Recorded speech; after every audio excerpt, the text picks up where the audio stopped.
அனைவருக்கும் வணக்கம். 3 முடிச்சு சீரியலில் இன்றைக்கி எபிசோடில் என்ன நடக்குதுன்னு தான் இந்த வீடியோவில் பார்க்க போகிறோம். அருணாச்சலமும் சுந்தரவல்லியும் பரமேஸ்வரி வீட்டு வாசலில் வந்து நிற்கிறாங்க ஜோதிக்கு ஆறுதல் சொல்கிறதுக்காக. ஆனால் உள்ளே போகாமல் தயங்கி நிற்கிறாங்க. அந்த சமயத்தில் நந்தினி சுந்தரவல்லிக்கு ஆறுதல் சொல்கிறாங்க. ஆனால் சுந்தரவல்லி அரிதாவை நீ தானே கொன்ன, சுரேகா உயிரோடு வச்சிருக்கியா இல்லை அவளையும் கொன்னுட்டியா அப்படின்னு சொல்லி கேட்குறாங்க. அவங்க பேசிகிட்டே இருக்கும்போது அட்வொகேட் பரமேஸ்வரி வீட்டுக்கு வராரு. அப்போ பரமேஸ்வரி அட்வொகேட் கிட்ட ரஞ்சித்துக்கு பெயில் போட்டுட்டீங்க அப்படின்னு சொல்லி கேட்குறாங்க. ரஞ்சித்துக்கு பெயில் கிடைக்கல, பரோல் தான் கிடச்சிருக்கு, இன்னும் ஒரு 1 ஹவரில் அவர் வீட்டுக்கு வந்துடுவார் அப்படின்னு சொல்லி சொல்கிறாரு. இன்னொரு பக்கம் ஹரிதாவோட பாடியை ஹாஸ்பிட்டலில் இருந்து பாண்டியனும் சூர்யாவும் வீட்டுக்கு எடுத்துகிட்டு வராங்க. ஹரிதாவோட பாடி பக்கத்தில் உட்காந்து சுந்தரவல்லி அழுதுட்டு இருக்காங்க.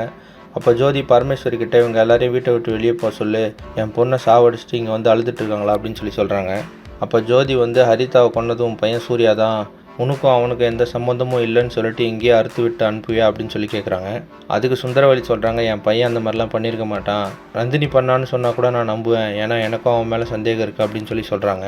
உடனே சூர்யா வந்து நந்தினிக்கு சப்போர்ட் பண்ணுறாரு. அவங்களுக்கு மட்டும் இல்லை, எந்த குடும்பத்துக்குமே அவன் கெடுதல் நினைக்க மாட்டா அப்படின்னு சொல்லி சொல்கிறாரு. இதெல்லாம் கேட்டுட்டு இருந்த அருணாச்சலம் பாசம் முக்கியம் தான், ஆனால் அதை விட மானம் முக்கியம், வாங்கிருந்து போகலாம் அப்படின்னு சொல்லிட்டு சுந்தரவல்லியை கூப்பிட்டு வெளியே போகிறாரு. அதே சமயத்தில் ரஞ்சித் பரோலில் வராரு.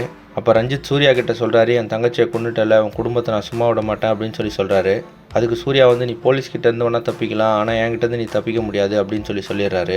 அதுக்கப்புறமா ஹரிதாவோட பாடி பக்கத்தில் போய்ட்டு ரஞ்சித் தழுவுறாரு. அப்போ ஜோதி சும்மா இல்லாமல் ஹரிதாவை கொன்னது சுந்தரவல்லி குடும்பம் தான், அந்த குடும்பத்தை நீ சும்மா விடக்கூடாது அப்படின்னு சொல்லி சொல்கிறாங்க.